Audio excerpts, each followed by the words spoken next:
आइए आज हम लोग क्वेश्चन नंबर 23 करते हैं। कह रहा है कोई परिवार 8 किलोवाट विद्युत शक्ति का उपभोग करता है। तो कोई फैमिली है वो 8 किलोवाट इलेक्ट्रिक पावर का इस्तेमाल कर रही है, जिसमें कि किसी क्षैतिज सतह पर सीधे आपतित होने वाली सौर ऊर्जा की औसत दर 200 वाट पर मीटर स्क्वायर है। कहने का मतलब ये है कि कोई सोलर प्लेट लगी है, पैनल सोलर पैनल लगा है, तो पैनल एक पृष्ठ की तरह होता है, सरफेस की तरह। तो जाहिर सी बात है कि सरफेस का क्षेत्रफल होता है यानी एरिया, तो इसलिए 200 वाट पर मीटर स्क्वायर है।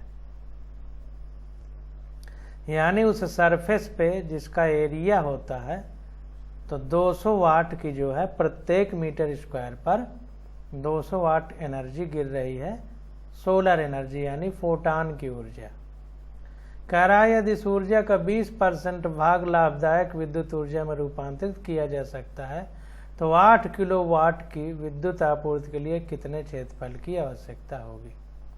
तो जितना एनर्जी सोलर से मिल रही है, फोटान की जितनी एनर्जी है, अगर इसका 20% केवल इलेक्ट्रिकल एनर्जी में चेंज हो तो अगर 8 किलोवाट की ज़रूरत है घर में तो कितने क्षेत्रफल के पैनलों की ज़रूरत होगी, ये कहने का मतलब है।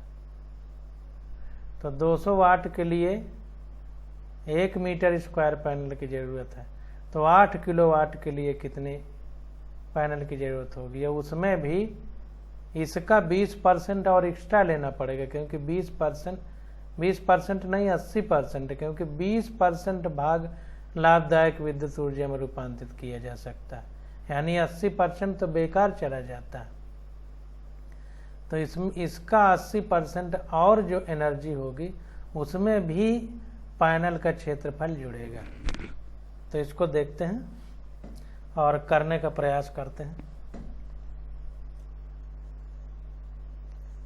तो देखिए, किसी परिवार द्वारा उपयोग की गई विद्युत शक्ति यानी एनर्जी की जो पावर है वो P है 8 किलोवाट। अब देखिए, प्रति वर्ग मीटर क्षैतिज सतह पर आपतित सौर ऊर्जा, तो जो एरिया है पर मीटर स्क्वायर उसमें कितनी एनर्जी आ रही है, 200 वाट पर मीटर स्क्वायर हमने क्वेश्चन में पढ़ा। अब इसकी केवल 20% ही हम उपयोग कर पाते हैं, 80% बेकार चली जाती है। तो प्रति वर्ग मीटर सौर ऊर्जा से उत्पन्न ऊर्जा ये 200 है, तो 200 का 20% आ गया 40 वाट।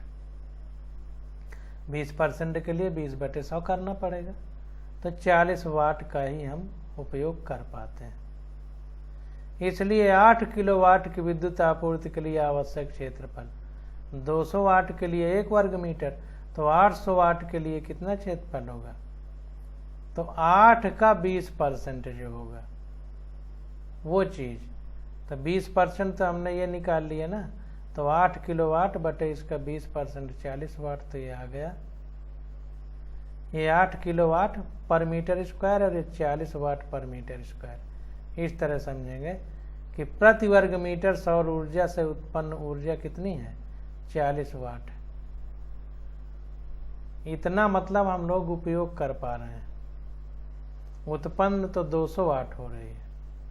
तो अगर 8 किलोवाट उत्पन्न होगी तो उसका कितने क्षेत्रफल की जरूरत होगी। तो यहाँ पर देखिए, फिर से समझने का प्रयास करिए कि जो हमारा पैनल है, सोलर पैनल है, उसके प्रति वर्ग मीटर पर 200 वाट की एनर्जी पड़ रही है, फोटान की ऊर्जा 200 वाट पड़ रही है, लेकिन इसका केवल हम 20% उपयोग कर पा रहे हैं। तो हमको कितना एनर्जी मिल रही है, 200 का 20%, यानी 200 गुणे 20/100 तो 40 वाट। तो कुल मिला के हमें 40 वाट के लिए 1 वर्ग मीटर की ज़रूरत है पैनल की। हमें तो 40 ही मिल रही है ना, पढ़ कितनी भी रही हो, तो 40 वाट के लिए 1 वर्ग मीटर, इसलिए 1 वाट के लिए 1/40, इसलिए 8 किलोवाट यानी 8000 वाट के लिए 1/40 गुणे 8000 तो 200 मीटर स्क्वायर आ गया। तो 200 मीटर का स्क्वायर या 200 वर्ग मीटर पैनल के क्षेत्रफल की जरूरत पड़ेगी। अब अगला क्वेश्चन देखते हैं क्या पूछ रहा है। बी वाले में हमसे पूछ रहा है कि एक क्षेत्रफल की तुलना किसी विशिष्ट भवन की छत के क्षेत्रफल से कीजिए। इस क्षेत्रफल की तुलना किसी विशिष्ट भवन की छत के क्षेत्रफल से करिए। अब देखिए अगला पॉइंट है, फिर से समझते हैं कि इस क्षेत्रफल की तुलना किसी विशिष्ट भवन की छत के क्षेत्रफल से करिए। तो इसमें देखिए आंसर दे रहा है कि यह क्षेत्रफल 250 मीटर स्क्वायर के क्षेत्रफल के भवन की छत के तुल्य है। कैसे है ये चीज़ नहीं बता रहा। इंग्लिश वाली बुक में देखते हैं तो ये लिख रहा है, इंग्लिश वाली बुक लिख रही है कि the area of a solar plate required to generate 8 kilowatt of electricity is almost equivalent to the area of the roof of a building having dimension 14 metre into 14 metre. यानी जो 8 kilowatt हमें बिजली उत्पन्न करना है तो उसके लिए छत का जो क्षेत्रफल है वो उसकी डायमेंशन यानी विमा 14 मीटर गुणे 14 मीटर होना चाहिए, यानी 196 मीटर स्क्वायर अगर इसका गुणा करेंगे। तो ये किस हिसाब से लिखा गया है, इसका लॉजिक उतना अच्छा समझ में नहीं आ रहा है। अगर आप लोगों को कहीं समझ में आए तो बताइएगा। तो ये बात हमें समझ में नहीं आ रही कि जहाँ पर कोई लॉजिक नहीं है, किस हिसाब से ये लिखा जा रहा है, ये बात समझ में नहीं आ रही। तो ये याद करने वाली बात हो गई। अब देखिए विविध प्रश्नावली। तो विविध प्रश्नावली के अंतर्गत जो क्वेश्चन पूछे गए हैं उनको हम लोग करेंगे।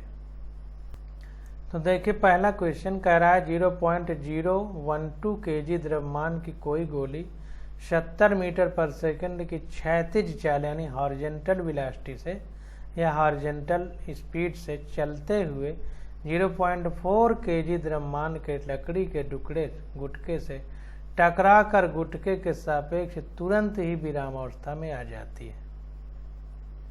गुटके को छत से पतली तारों द्वारा लटकाया गया है। जो गुटका है, कोई छत है, उससे पतली तार बांध के उसको लटका दिया गया है। कह रहा है परिकलन कीजिए यानी कैलकुलेट कीजिए कि गुटका किस ऊंचाई तक ऊपर उठता है। गुटके में पैदा हुई ऊष्मा की मात्रा का भी अनुमान लगाइए। तो कुल मिलाकर के देखिए जो हॉरिजॉन्टल स्पीड है, यहाँ पर वेलोसिटी नहीं लिखा है, क्षैतिज चाल लिखा है। अब देखिए अगर सीधी सरल रेखा में कोई गति है तो एक विमीय गति हो गई, वन डायमेंशनल मोशन। और अगर वन डायमेंशनल के साथ यूनि डायरेक्शनल है, एक दिशा है, तो वो हमारी चाल वेग ही कहलाएगी। तो ध्यान दीजिए। तो जो दिया गया है उसको हम लोग देखते हैं। फिर से क्वेश्चन को समझ लीजिए कि कह रहा है कि 0.012 किलोग्राम द्रव्यमान की कोई गोली है, वो 70 मीटर पर सेकंड की हॉरिजॉन्टल स्पीड से चलते हुए 0.4 किलोग्राम मास के लकड़ी के किसी गुटके से टकरा जाती है और ये गोली फिर विराम में आ जाती है। और जो ये इतने द्रव्यमान का लकड़ी का गुटका है, ये बहुत पतले तार से किसी छत से लटकाया गया है।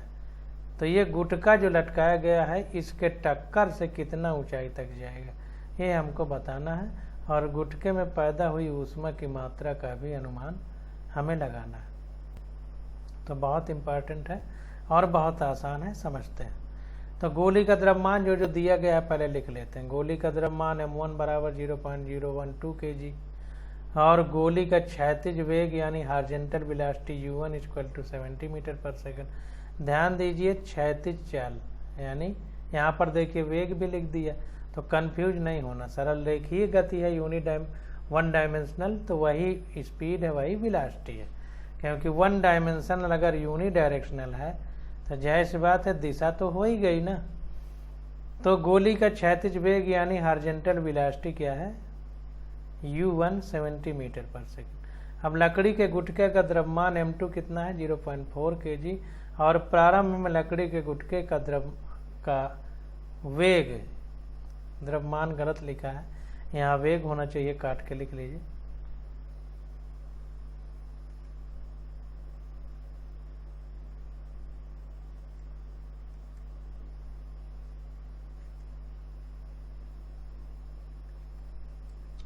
वेग u2 बराबर 0, प्रारंभ में लकड़ी के गुटके का। अब देखिए यहां पर ऐसे फिगर भी बना सकते हैं हम लोग।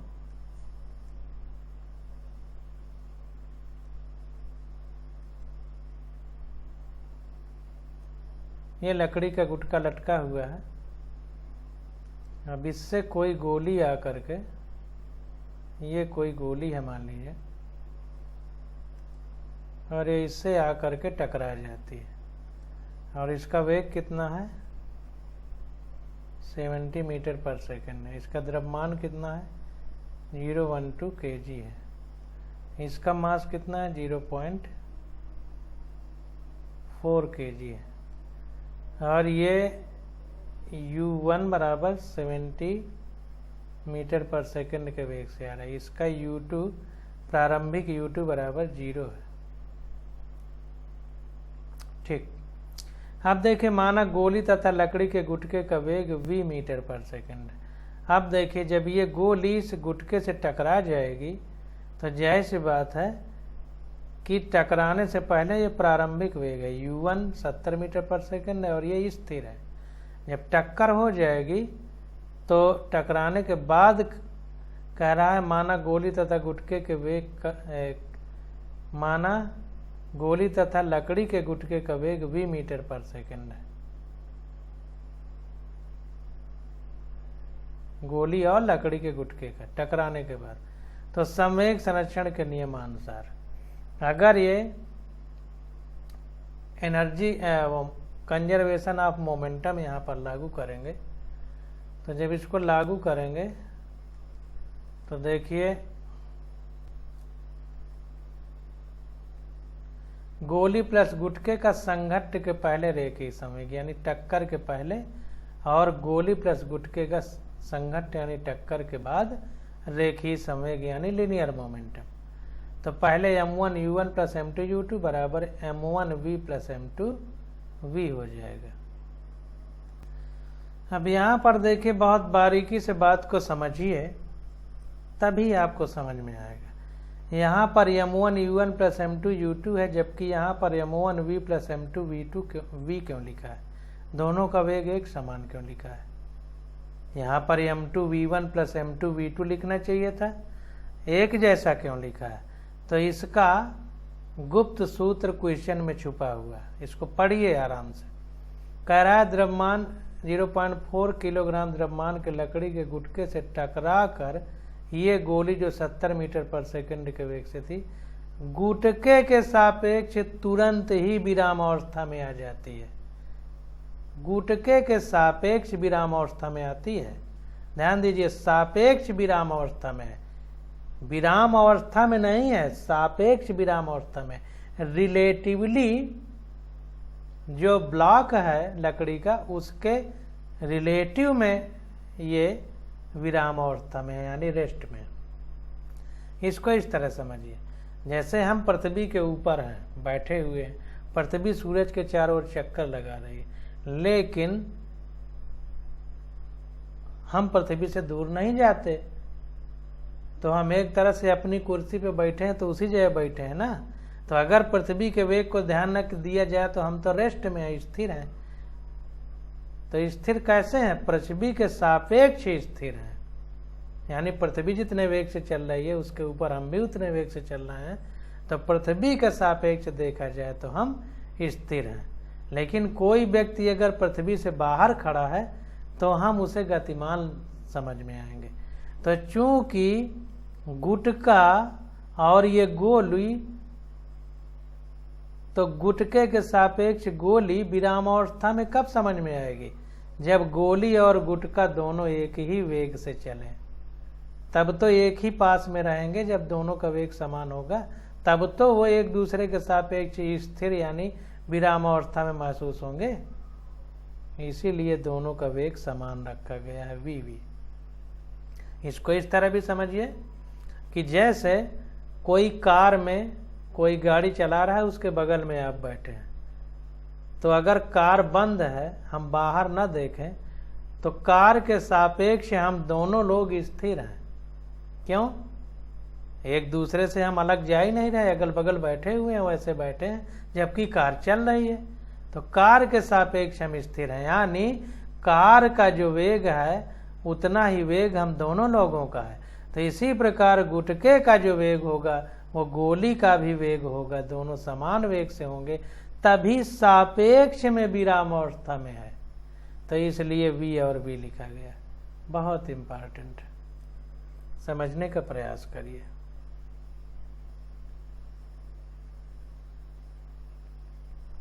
तो इसलिए m1v प्लस m2v लिखा गया। तो ये v आ गया हमारा सॉल्व करने पे। देखिए सब वैल्यू रख दी गई। m1 का मान 0.012 गुणे u1 70 है, प्लस m2 0.4 है, और गुटका पहले विराम अवस्था में है, टक्कर के पहले। तो 0 और 0.012 इंटू दोनों की चाल समान है, तो v भी माना गया। m2 0.4 है, तो v आ गया 2.04 मीटर पर सेकेंड। ये आ गया।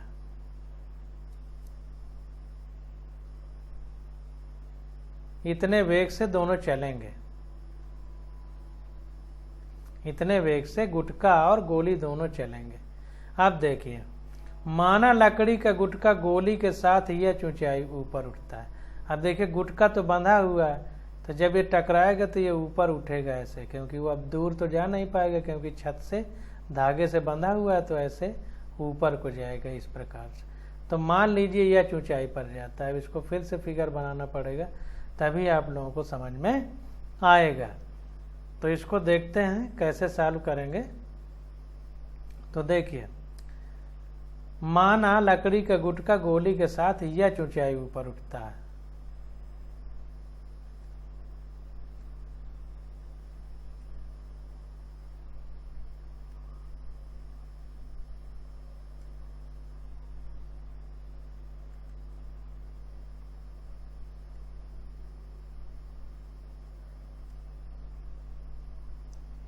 तो इससे गोली जब टकराएगी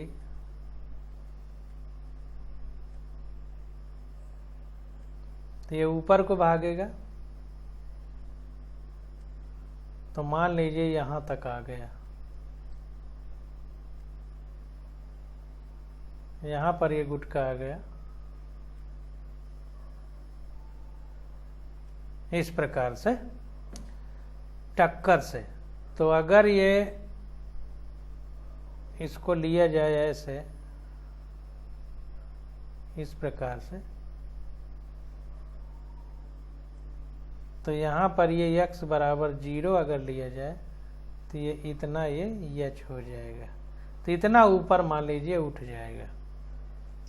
ये धागे की लंबाई मान लीजिए l हो, तो ये l तो सेम ही रहेगी। तो देखिए, माना लकड़ी का गुटका गोली के साथ यह ऊंचाई ऊपर उठता है।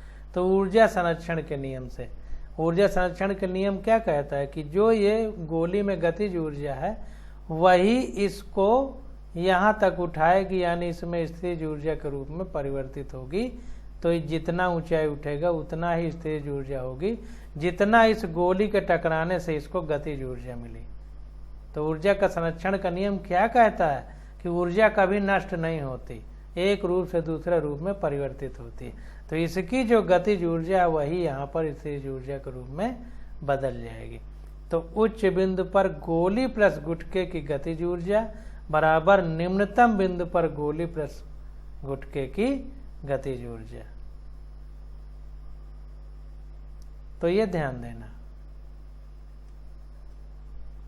ये देखिए, उच्चतम बिंदु पर गोली प्लस गुटके की स्थितिज ऊर्जा होना चाहिए, क्योंकि उसके ऊपर तो जा नहीं पाएगा, और जब जा नहीं पाएगा तो स्थिर हो जाएगा ना। तो देखिए यहाँ पर स्थिर ऊर्जा लिखा है, यहाँ गलत, तो इसको काट के स्थिर ऊर्जा करिए। देखिए किताबों में गलत बहुत लिखा है, इसको समझना है। तो गतिज ऊर्जा काट के स्थिर ऊर्जा कर दीजिए।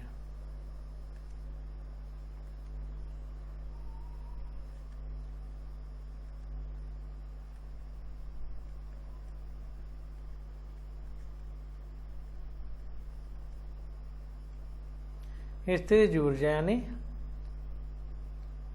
Potential energy. तो यहाँ पर देखिए अब m1 प्लस m2 GH हो जाएगा, क्योंकि U equal to M GH होता है, तो m गुटका और गोली दोनों का द्रव्यमान equal to half m1 plus m2 v square हो जाएगा। तब देखिए m1 m2 तो सेम है, तो कट जाएंगे, तो ये h बराबर आ जाएगा v स्क्वायर अपॉन 2g।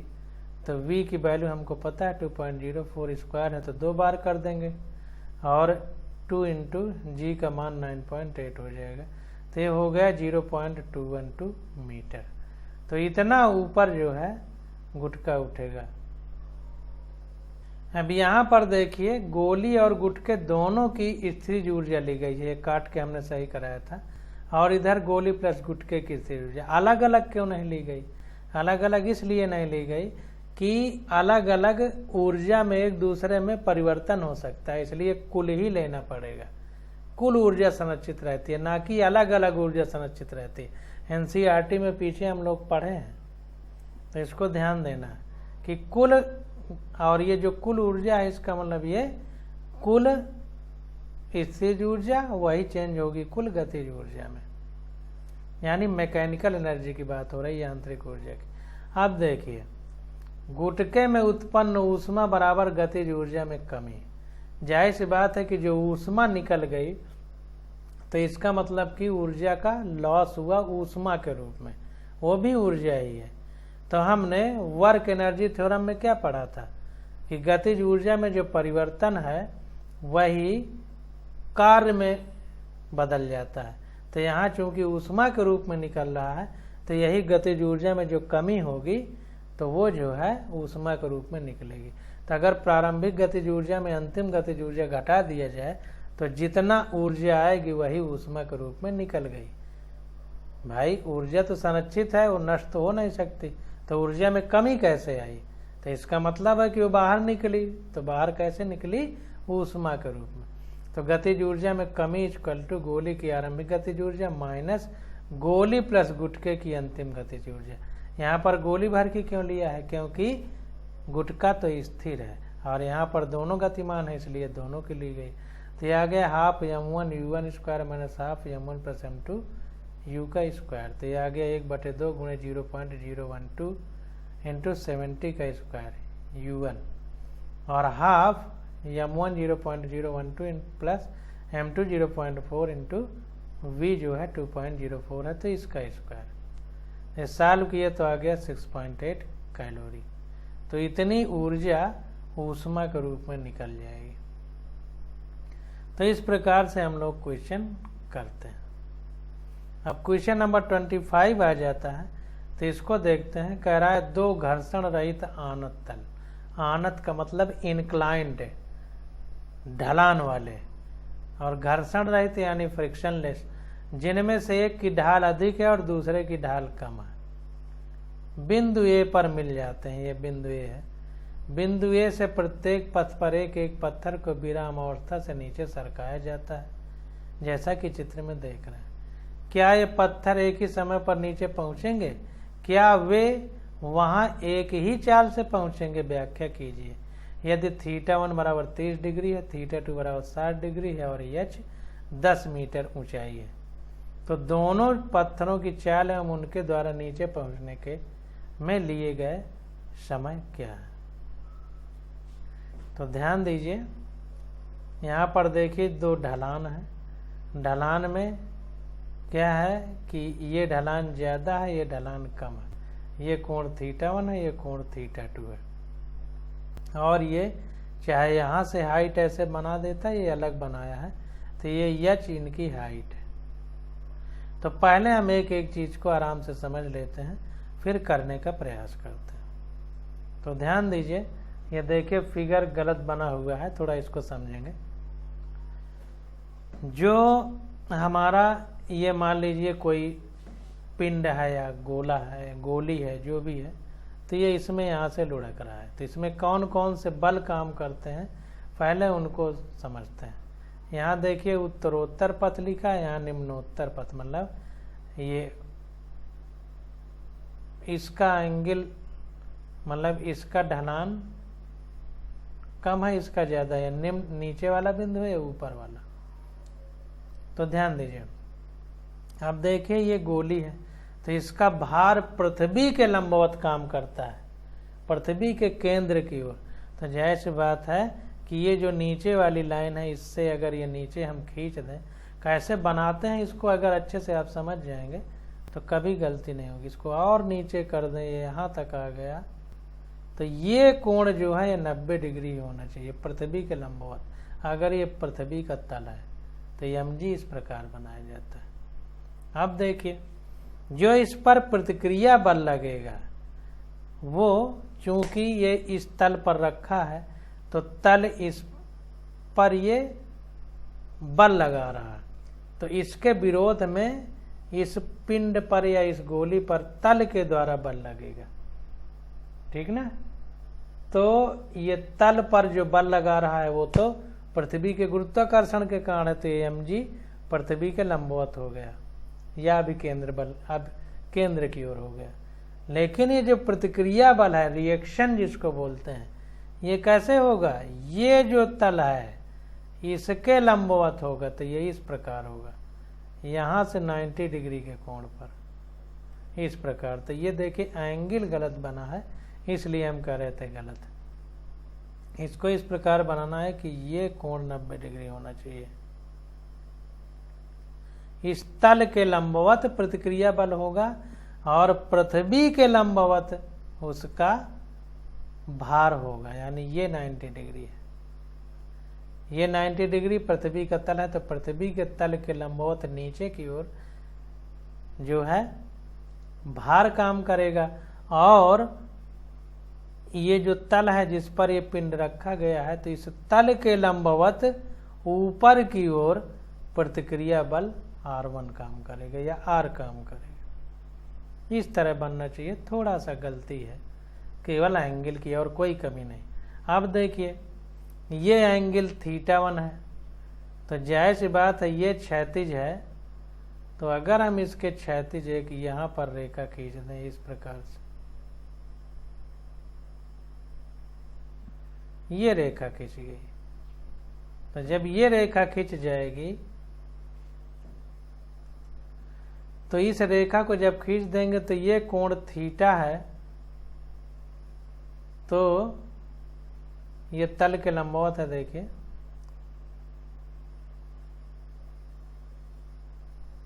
तो हमारा ये कोण भी θ हो जाएगा। ये पीछे कई बार कर चुके हैं। जब ये कोण θ हो जाएगा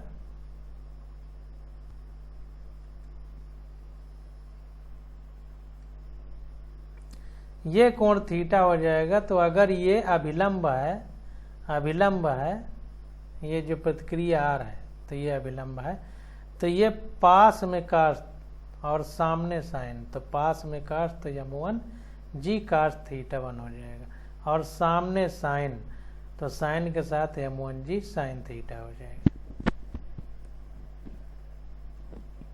इसी प्रकार इसमें देखते हैं, ये θ2 है तो ये एंगल हमारा ये θ2 हो जाएगा, तो फिर ये अभिलंबवत है तो ये पास में cos तो m2g sin θ हो जाएगा, और ये सामने साइन तो m2g sin θ हो जाएगा। ये देखिए गलत लिखा है, m2g sin θ2 होना चाहिए।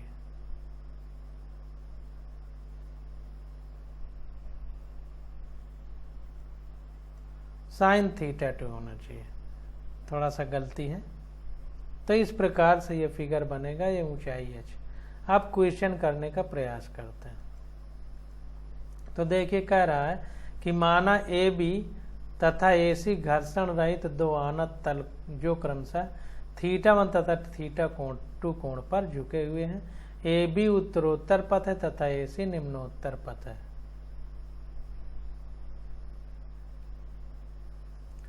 तो इसका ढलान कम है, इसका ढलान ज्यादा है, इसको ध्यान देना। तो ये उत्तरोत्तर का मतलब जहाँ तक इसका ढलान कम है और निम्नोत्तर का मतलब इसका ढलान ज़्यादा है। तो अब देखते हैं, माना 2 M1 तथा M2 द्रव्यमान के 2 पत्थर विराम अवस्था से नीचे की ओर फिसलना आरंभ करते हैं। तो ये M1 है और ये M2 है। देखिए इसको sin θ2 कर लीजिए, कि गलत लिखा है। तो अब देखिए, प्रत्येक तल पर A बिंदु की ऊंचाई कितना है? A बराबर 10 मीटर है। ये ऊंचाई की अगर हम बात करें A बिंदु की, तो ये 10 मीटर है, क्वेश्चन में हमको दिया गया। विभिन्न बल प्रत्येक पत्थर पर कार्य करते हैं। तो यहाँ पर देखिए ऊंचाई A बिंदु की 10 मीटर हो गई, तो विभिन्न बल प्रत्येक पत्थर पर कार्य करते हैं। पहला कौन सा? पत्थर का भार mg जो ऊर्ध्वाधर यानी परपेंडिकुलर नीचे की ओर कार्य करता है। पत्थर का वेट अपने दोनों अवयवों यानी दोनों जो कंपोनेंट हैं, हॉरिजॉन्टल mg cos थीटा तथा परपेंडिकुलर mg sin थीटा में विभाजित हो जाता है, जैसा हमने फिगर में दिखाया। अब अभिलंब प्रतिक्रिया यानी परपेंडिकुलर जो रिएक्शन है, जो तल के लंबवत है। तो माना 2 पत्थर के तलों तक पहुंचने में वेग v1 तथा v2 है। मान लेते हैं कि v1 और v2 वेग से नीचे पहुंचते हैं। तो ऊर्जा संरक्षण के सिद्धांत के अनुसार गतिज ऊर्जा में कमी बराबर स्थिर ऊर्जा में कमी बराबर गतिज ऊर्जा में वृद्धि। तो जाहिर सी बात है कि जब ये यहाँ पर स्थिर है तो स्थिर ऊर्जा है, जब छोड़ेंगे तो यही स्थिर ऊर्जा गतिज ऊर्जा में बदल जाएगी। तो यहाँ पर देखिए पहले पत्थर के लिए, पहले के लिए m1gh बराबर हाफ m1 v1 स्क्वायर या v1 बराबर √2gh, क्योंकि m1 कट जाएगा। और दूसरे पत्थर के लिए m2gh बराबर हाफ m2 v2 स्क्वायर, तो फिर m2 कट जाएगा तो v2 बराबर √2gh। अब अगर जो है v1 और v2 बराबर है तो √2gh दोनों के लिए होगा। तो यहाँ पर देखिए दोनों पत्थर समान वेग से नीचे पहुंचेंगे। पत्थरों के भारों के दोनों अवयव चित्र में प्रदर्शित किए गए। तो यहाँ देखिए यम तो यम से कटी जा रहा है, तो जाहिर सी बात है कि कम और ज़्यादा द्रव्यमान का कोई मतलब नहीं है। दोनों के लिए v1 और v2 देखिए √2gh ही आ रहा है, v1 भी और v2 भी, जहाँ पर h भी कांस्टेंट है और g भी। h ऊंचाई तो दोनों के लिए बराबर है और g भी दोनों के लिए बराबर। तो v1 v2 दोनों के लिए √2gh आता है। इसका मतलब कम और ज़्यादा द्रव्यमान से कोई मतलब नहीं है, दोनों समान वेग से नीचे पहुँचेंगे। एक चीज़ और समझिए, यहाँ पर देखिए दोनों के पहुँचने में ये cos थीटा sin थीटा का भी कोई मतलब नहीं है। क्यों नहीं मतलब है? मतलब इसलिए नहीं है क्योंकि ये जो बल है यानी जिस ऊर्जा से जा रहा है, ये कंजर्वेटिव फोर्स के कारण नीचे जा रहा है, गुरुत्वीय बल जिसको कहते हैं। और गुरुत्वीय बल, स्थिर वैद्युत बल और अभिकेंद्र बल यानी इलेक्ट्रोस्टैटिक फोर्स, ग्रेविटेशनल फोर्स और सेंट्रीपेटल फोर्स, ये कंजर्वेटिव फोर्स हैं। तो इनकी वजह से जब किसी वस्तु में कोई वर्क होता है या एनर्जी में चेंज होता है या वेलोसिटी होती है, तो एंगल पे डिपेंड नहीं करता क्योंकि कंजर्वेटिव है। इसलिए दोनों पत्थर समान वेग से नीचे पहुंचेंगे। पत्थरों के भारों के दोनों अवयव चित्र में प्रदर्शित किए गए। तो दोनों कंपोनेंट हम लोग sin theta cos theta figure में दिखा चुके हैं। आप देखिए तो क्या क्या पूछ रहा है। दोनों पत्थरों की चाल एवं उनके द्वारा नीचे पहुंचने में लिए गए समय क्या है, अब टाइम निकालना है। चाल तो हम लोगों ने निकाल लिया।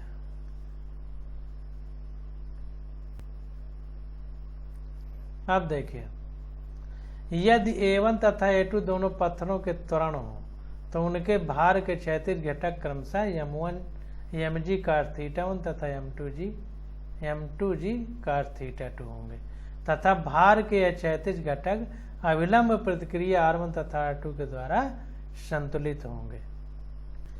तो यहाँ पर देखिए इस बात को समझने का प्रयास करें, ये बात फिगर से समझ में आएगी। तो देखिए जो अभिलंब प्रतिक्रिया है इसको m1g cos θ1 संतुलित कर रहा है।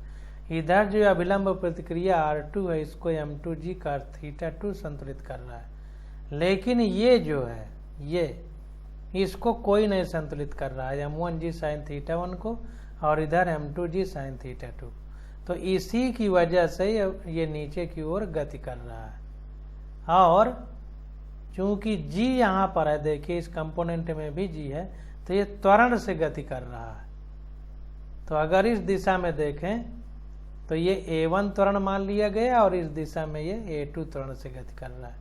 तो ये a1 हमारा m1g sin θ1 के बराबर होगा और इधर a2 बराबर m2g cos sin θ2 के, ये भी साइन होगा, ये कास गलत लिखा है तो इसको ध्यान देना। तो ये a1 जो है तो ये ma होगा, m1 a1 बराबर m1g sin θ1 होगा क्योंकि इसका द्रव्यमान m1 है।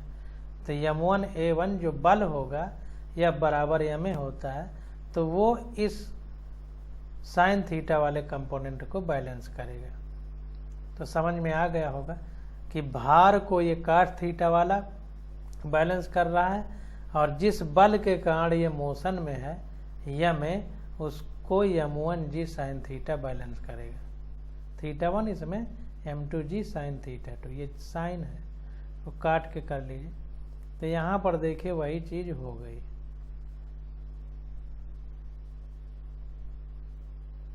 तो पत्थरों पर लगे कुल बल m1g sin θ1 तथा m2g sin θ2 हैं जो नीचे की ओर कार्य करते हैं, तथा ये बल इन बलों के तथा ये पत्थर इन बलों के कारण गति करते हैं। यहाँ पर बल की जगह पत्थर होना चाहिए और ये कटा होना चाहिए। तो ये पत्थर इन बलों के कारण गति करते हैं। तो पहले के लिए m1 a1 बराबर m1g sin θ1 होगा। तो ये हो जाएगा, m1 m1 कट जाएगा तो a1 बराबर g sin θ1। इसी प्रकार m2 कट जाएगा तो a2 बराबर g sin θ2। θ2 30 डिग्री है, θ1 60 डिग्री है, तो a1 बराबर g sin 30, तो sin 30 का मान 1/2 तो g/2 आ गया a1 के लिए। a2 बराबर g sin 60 डिग्री तो g इंटू sin 60 का मान √3/2 तो ये आ गया g √3/2। तो a2 ज़्यादा है a1 से, ये ज़्यादा है a1 से, या a2/a1 > 1। तो ये हमारा त्वरण निकल आया। अब देखिए यहाँ पर देखिए त्वरण क्यों निकाला गया, पूछा तो समझ आ रहा है। तो त्वरण इसलिए निकाला गया क्योंकि सरल रेखा में गति है और त्वरण से गति है। तो v बराबर u + at जब निकाल रखेंगे तो a की जरूरत पड़ेगी। तो a की जरूरत पड़ेगी तो पहले ही a निकाल लिया गया। तो अब गति की समीकरण से v बराबर u + at, पहले विराम अवस्था में है तो u की जगह 0 रख दिया, u बराबर 0 क्योंकि दोनों पत्थर विराम अवस्था में। तो जब u के बराबर 0 रखेंगे तो v बराबर at आ जाएगा, यानी a बराबर v/t आ जाएगा। चूंकि दोनों पत्थर एक समान वेग से तल पर पहुंचते हैं इसलिए वेग नियत है। दोनों पत्थर एक समान नहीं, दोनों पत्थर समान वेग से तल पर पहुंचते हैं इसलिए वेग नियत है। तो कुल मिला के कहने का मतलब है कि v दोनों के लिए कांस्टेंट है। तो a समानुपाती हो जाएगा 1/t के। तो यहाँ पर देखिए समानुपाती हो गया या डायरेक्टली प्रोपोर्शनल हो गया 1/t के, या t डायरेक्टली प्रोपोर्शनल 1/a के। तो t1/t2 = a2/a1, उल्टा है दोनों। तो a2/a1 > 1 है, पीछे हम पढ़े हैं, अभी निकाले हैं। तो t1/t2 क्योंकि ये इसका उल्टा है, ये विपरीत है देखिए। तो t1/t2 = a2/a1 है। तो t और a2/a1 > 1 है तो t1/t2 भी > 1 हो जाएगा। इसलिए t1 ज़्यादा होगा t2 से। अगर इधर ले आए तो t1 ज़्यादा हो जाएगा t2 से। अतः दूसरा पत्थर पहले पत्थर से तल पर पहुंचने में कम समय लेगा।